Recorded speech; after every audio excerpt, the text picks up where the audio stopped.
We have some breaking news here over the past day where it looks like an F-35, the U.S. military's brand new aircraft over in the South China Sea, has landed itself in the water, as there has been footage and videos that have surfaced from what looks like to be the Carl Vinson, the aircraft carrier that was deployed over in that region. A lot of people are speculating there might be a Navy sailor's career that is going down the drain, as those people were the ones that allegedly leaked those photos.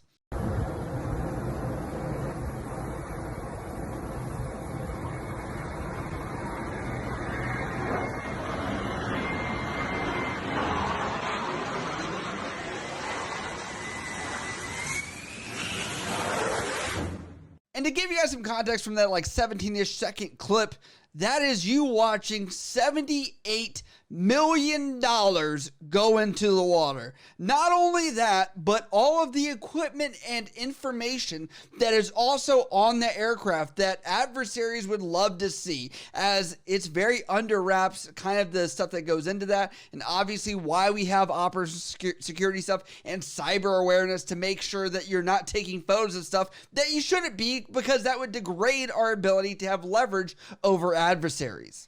And this thing, if you haven't seen it, does a lot of very cool things that a lot of the other aircraft, such as F-18, other various ones, were not able to do before. A lot of people have been critical of the cost and the functionality of it, but, you know, it is what it is. But I will say on top of that, there is context here that people don't understand that happens outside of that ripple effect that you should take note of. So this is considered what we call a Class A mishap, which includes the total loss of aircraft or any damage that's over $1 million.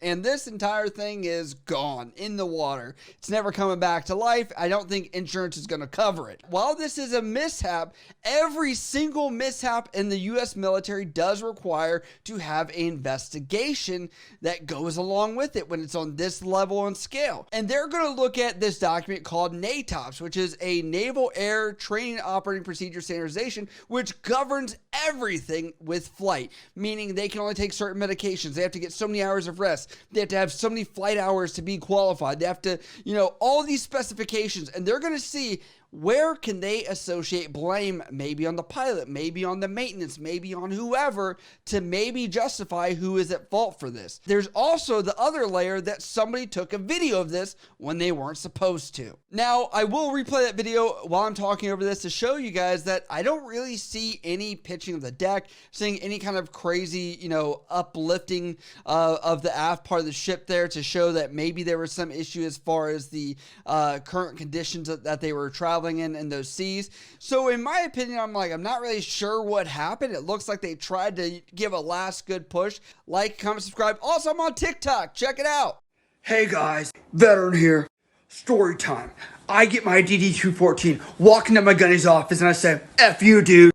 And he tells me, you're gonna end up in a van down by the river. Actually, a Subaru showed that guy right. See, cringy, funny comedy that I think's funny. I don't know, maybe it's not, but whatever. I like it. Follow me over there if you want to get some more news and information, as I'm going to be posting stuff like this. Now, it does look like, according to news reports, there are 7 people that have been injured during this incident. With the pilot was also recovered from this. There have been 2 that were medevaced off that ship to Manila, Philippines, and it looks like the rest were taken care of by the ship's crew over at medical down there. So it looks like we're not seeing anyone in truly critical condition based on what they've said, but we'll see this as that unfolds. To also give some more context here, this is why we have rescue swimmers. This is why we have helos during flight ops and things like that, in order to make sure that we can get people out of the water. It has been known, especially on a ship this big, for it to turn around and launch people off of it to get you out of the water. We're talking easily more than 10 minutes, right? For a lot of people. So you have to consider, on top of that, finding you amongst all those waves. It's like looking at the abyss, essentially, where you're not going to be able to see anyone very easily.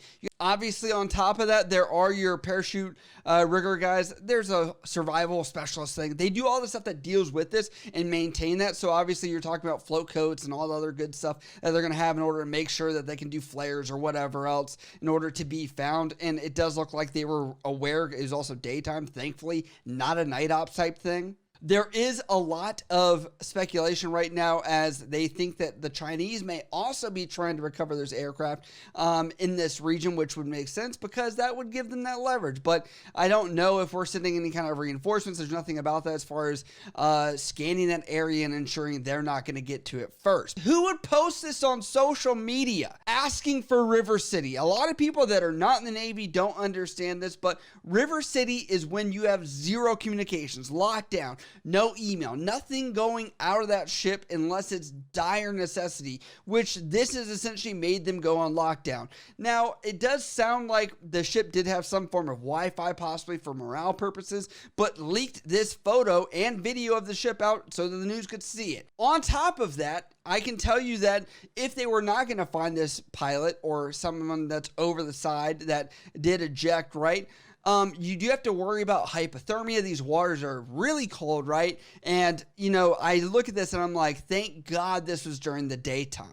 And we are also talking about this is in 7th Fleet, which has been highly criticized for the Fitzgerald and also the John McCain as they had collisions and, you know, talking about these things and errors or mishaps that have happened. So I'm going to get to those comments and tell me what you guys think about them. Rich Dunn says this should not have been announced until it was recovered or destroyed. Chris Johnson says, poor decision to leak those photos and videos with the strict policies around the F-35s. I'm sure there will be a swift investigation into this followed by NJP. Ryan Scott says, if you look at where the video is taken, the fantail, a couple things will happen. Look who had the duty at the time in deck department, and they will check those phones. Then they will check security cameras in the same area to identify who was there.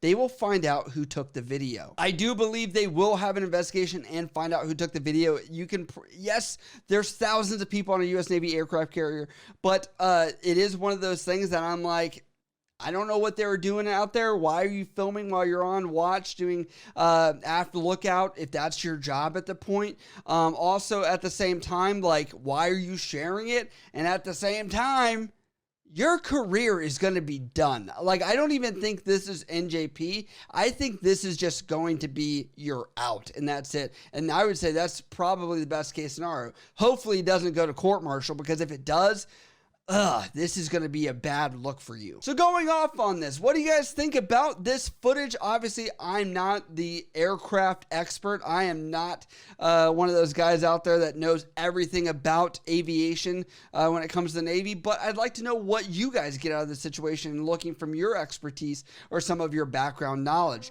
As always, if you guys like what you do on the channel, you can always support over at patreon.com for special perks and benefits. On top of that, also the YouTube join button below this video. If you guys have questions, you can always hit me up on Instagram, Snapchat, Twitter, TikTok, or down in the comments below. I love you guys. I'll see you next time.